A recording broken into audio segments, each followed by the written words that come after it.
This is the third of 3 lessons on the Gyro Magnetic Compass. Previously, we have established the need for the Gyro Magnetic Compass, and we showed the basic components which make up the system. We also showed how the detector unit, or flux valve, senses the Earth's magnetic field and reproduces it within the compass indicator. We are now going to examine some of the components more closely and also add some new ones. The first one to look at in more detail is the compass indicator dial. Here is a typical modern compass indicator dial. As we know, the compass card is directly driven by the shaft from the gyro. It rotates as heading changes, and the heading is read against the index line in the 12 o'clock position, which is sometimes called the lubber line. A desired heading can be selected by the pilot by rotating the heading selector control. The heading select marker, usually called a bug, indicates the selected heading. If the magnetic input from the flux valve fails, a warning is given in the form of a heading warning flag. Depending on the level of sophistication of the particular model, there may well be other facilities and warnings, particularly if it is a modern horizontal situation indicator, or HSI, which is also used to display VOR and ILS information. However, these will be covered in radio navigation and are not discussed further here.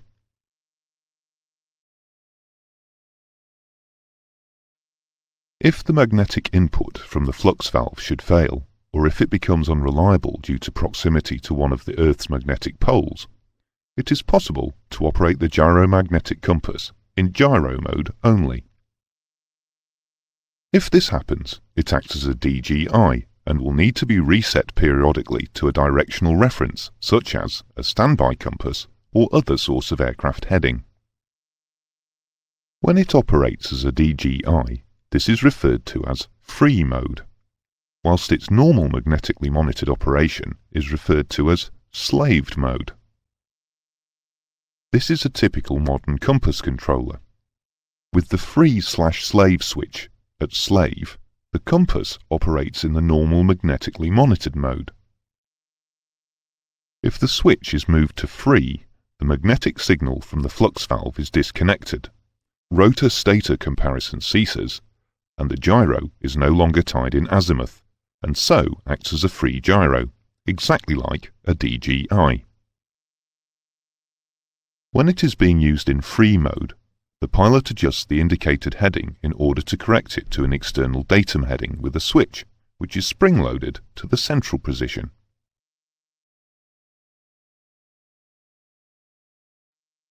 During normal flight in slave mode, there is usually continuous slight motion due to oscillations of heading and to vibration, which means that rotor-stator comparison of the magnetic flux valve signal against the gyro shaft position continuously generates very small error signals.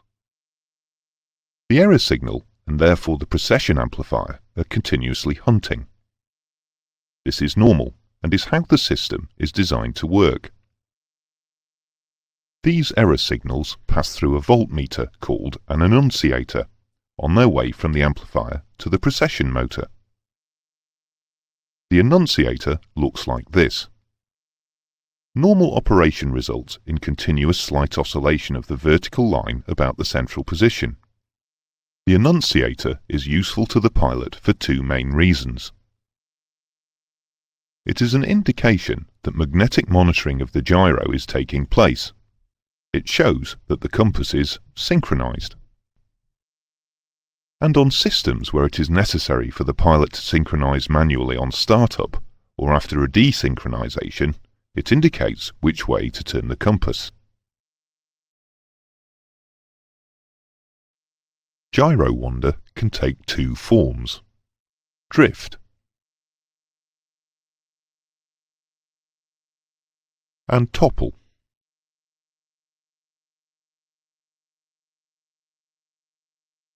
The tendency to drift is overcome, as already described, by slaving the gyro to the flux valve output, thereby making it a tied gyro in azimuth. However, the gyro would still topple over a period of time unless prevented from doing so. It therefore needs to be tied either to the aircraft yaw axis or to gravity in order to keep it erect. Both the yaw axis and the vertical, as defined by gravity, have been used as the datum in various models of compass. Both systems use a levelling switch and a torque motor. To tie the gyro to the yaw axis, the inner and outer gimbals are maintained at 90 degrees to each other by a system of commutators, insulating strips, and brushes. If the gyro topples, the brushes are no longer in contact with the insulating strip, so a current passes through the commutators. Alternatively, to tie the gyro to the vertical, mercury gravity switches are used. Either way, the correcting signals are passed to a torque motor, which applies a rotational force to the gyro in the yaw axis. The resulting precession causes the gyro to return to the horizontal, but at a slow precession rate, so that it does not react wildly to temporary departures from the horizontal, such as turns, accelerations, climbs, and descents. One of the advantages of the Gyro Magnetic Compass over the simple direct reading compass is the facility to electrically transmit heading information to use as an input into other instruments such as the RMI, autopilot, and flight data recorder. The information is picked off from the drive shaft between the gyro and the compass card. The transmitting and receiving device is called a Celsin unit. The word Celsin is short for self-synchronization. A second rotor and set of stators is inserted into the direct drive shaft between the gyro and the compass indicator dial.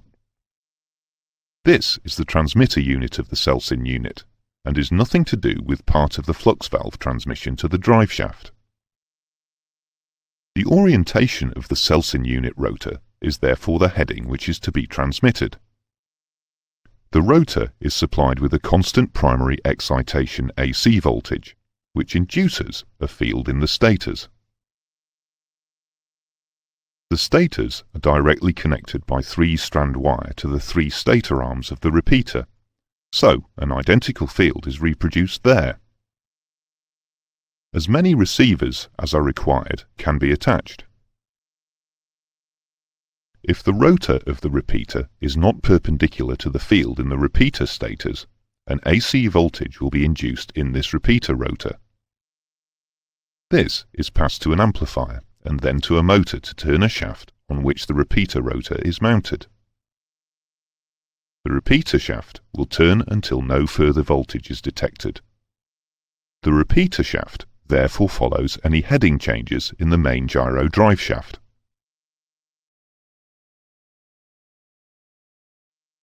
The receiver shafts are 90 degrees out of phase with the transmitter because the transmitter field is induced in line with its rotor, but the receiver rotors adopt the null position. However, this is easily solved by offsetting the indicator dials by the required amount. Let's summarize this lesson. Compass indicator dials vary with the vintage and the sophistication of the compass, but most have a rotating compass card with the heading indicated by the lubber line index at the 12 o'clock position. Additionally, they all have, in some form or other, a heading selector, a heading bug, and a warning flag if the magnetic input fails. If the magnetic input from the flux valve should fail, or if it becomes unreliable due to proximity to one of the Earth's magnetic poles, it is possible to operate the Gyro Magnetic Compass in gyro mode only.